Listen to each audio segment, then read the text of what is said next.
How much are you holding back yourself from the success you could have?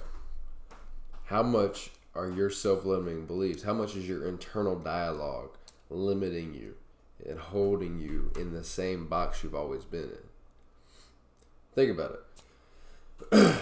I know myself personally, that box was strong. I had a hard shell of a box around me for the majority of my life up until the past few years, right? Past 5 or 6 years or so, right? I held myself in this way of thinking that was, it was limited. It was, I couldn't do anything more than what I thought I had already done, really, right? Even going through certain experiences and really doing whatever it was that I needed to do and completing the experience. But I felt weird about it, but I kind of put it in a weird context in my head. The discomfort of the situation made me feel some type of way about it. It didn't have a positive memory in my mind, which therefore then turned into some sort of limitation. Oh, when I did this happened, right? Making me more anxious, making me more like self-conscious of my actions. Why do that, right? Well, what is it that's causing that? It's the internal dialogue. It's going through that discomfort and it not being perfectly at ease. And maybe you feel emotions, maybe you have certain thoughts, and they're not expressed in the way that they should be. So what do? They remain inside. They remain in the mind, and they ruminate. Because they don't just go away. If something's not expressed, it doesn't go away. Right? So they ruminate in your mind or wherever they're located. And they harm you over time, right? They take away from whatever it is you believe you can do, right? And over time, you continue to do this over time, right? Because there's always going to be discomfort, right? You continue to do this over time and it begins to pile up and compile into something bigger than what it was before. And the next thing you know, you're lost.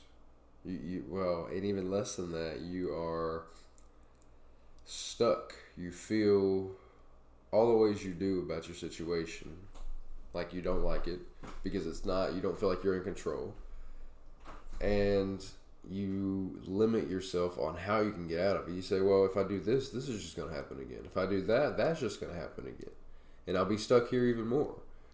So in that uncertainty of being able to get out, it's painful, right? But it's not being fully present in that pain. So what do? We run devices. We run to these simple pleasures that take our mind off of what we don't like about our reality. Everybody does it at times. Some people have much worse habits of doing it than others. And some people, they try to eliminate it as much as possible, as we should, right? I remember having such self-imposed limitation that, I could barely play sports. I could barely talk to people. I could barely resonate at all. Like, on my own individual level, right? I remember being so stuck. I remember being in like 4th or 5th grade, whatever, trying to write poetry for school or trying to write in general. And it was so hard for me to do. I was so self-conscious. I felt so much so that I was going to be judged, right? That what I was going to write wasn't going to be good enough, like at all. Right? And now I love to write. I love to journal. I know how to express myself more. Right? So in that process, I realized how many limiting beliefs there was. I realized how much my inner dialogue was screwing with me, was holding me back from being who I wanted to be, from expressing my true self. Because I was worried about the kids in class. Why?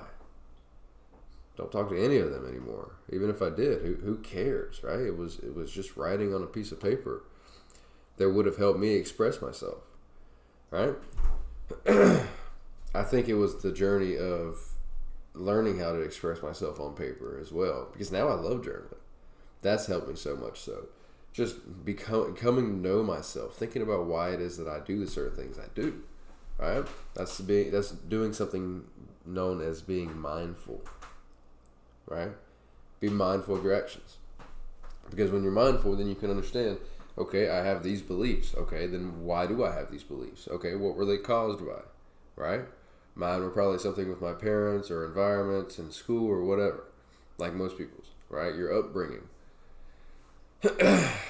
So I say all of this to again bring in the point that the only reason you are struggling to get to that new area of life or to see yourself in a different way is your inner dialogue.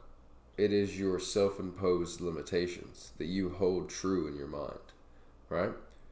I think it's some sort of Asian Chinese proverb. It's like, whether you think you can or you can't, either way, you're right. Right? As a man thinketh, so shall it be.